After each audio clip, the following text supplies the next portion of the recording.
There's been a lot of attention nationally about the NYPD's counterterrorism programs, and recently they've been, I think, getting pummeled in the media about their tactics. Since last August of 2011, the Associated Press has been doing a series of amazing investigative reports detailing, based on NYPD documents, leaked documents from the Intelligence Division, the comprehensive and warrantless surveillance of the entire American Muslim population, basically throughout the Northeast.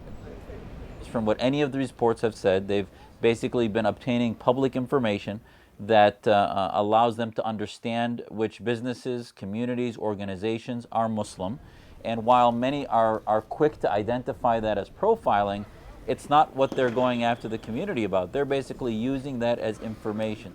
When you look at the documents called the Demographics Unit, a PowerPoint presentation detailing the 29 ancestries of interest that the police were supposed to be monitoring, which are 28 Muslim majority countries, and the 29th is the, quote, American Black Muslim. To see this document, it's the definition of racial profiling, of ethnic profiling. I just don't see what the justification is, and it really sends a bad message that in spite of our contribution as Muslims, we're still under this scrutiny, we're still under this cloud. Good police work would involve getting to understand demographics, getting to understand Muslim businesses and organizations, and laying that out or mapping it out. And I think as a Muslim, I'm taught not to be afraid of these things, and we're very transparent, and we have nothing to hide.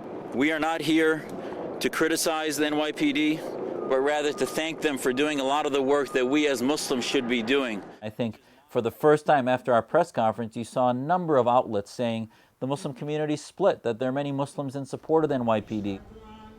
It seems like the theory of law enforcement manifested in the Demographics Unit is Muslim until proven innocent, where we have people's prayers being recorded, people's Friday sermons being recorded, whether or not people fast, whether or not they make pilgrimage, how long their beard is. These things are being taken as signs of a dangerous political, belief or a religious belief, that it should somehow be monitored.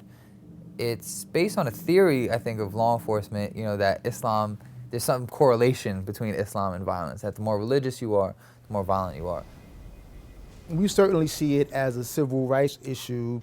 It didn't profile any other faith community. It didn't look at an overall, quote-unquote, terrorist profile across a broad spectrum of faiths. The only common link between the organizations, businesses, and schools that were profiled is that the people are Muslim and they believe in Islam. There are other groups that disagree with us, and this is why we want to at least have balance. We don't want their rights taken away. We want to have this debate, but to say that somehow we all as Muslims are monolithic and are against this, I think is just wrong. They've tried to split us, they've tried to divide us in order to conquer, but the community is standing together. We know all too well what happens when one group is demonized over and over, when there's a rhetoric around one religious group that they are the problem, that they should be watched and monitored, detained even, that their religion itself inherently makes them worthy of suspicion. That's what this is about. This is about the criminalization of faith.